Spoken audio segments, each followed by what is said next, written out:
हरे लोक रंग के आइल बाहर हो, हरे लोक रंग के आइल बाहर हो, झूमे गौआ सहरिया। लोक रंग के आइल बाहर हो, झूमे गौआ सहरिया। गौआ सहरिया हो, गौआ सहरिया, गौआ सहरिया हो, गौआ सहरिया। ए भैया हर चर्चा चर्चा भइल गाँव गाँव हो, झूम गौआ सहरिया। चर्चा भइल गाँव गाँव हो, झूम गौआ सहरिया।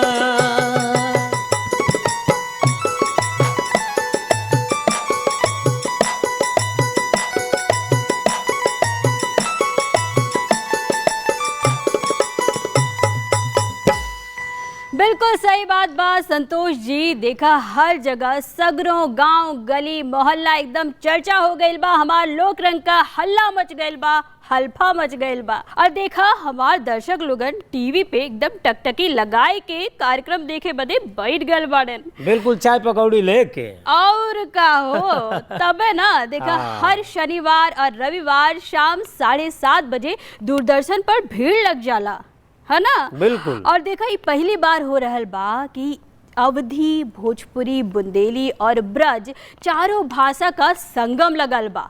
जैसे महाकुंभ में एकदम जाम लगल रहा, वैसे ही दूरदर्शन पर जाम लग गईल बा हो। सही सही सही कहलो। और काहे ना लगी। हमारे कार्यक्रम का नंबे हो गए लोक रंग सुरों के संग। और इस जबरदस्त प्रोग्राम के आज का अंक लेके हाजिर बाणी हम सीमा शाही और हम बानी आपके होस्ट और दोस्त संतोष राय। तो स्वीकार करी हमनी का नमस्कार, सत श्री अकाल, आदाब, जय राम जी की। अरे डीडी यूपी पे भैया लोक रंग आवेला, खेत खरिहानी के बतिया बतावेला।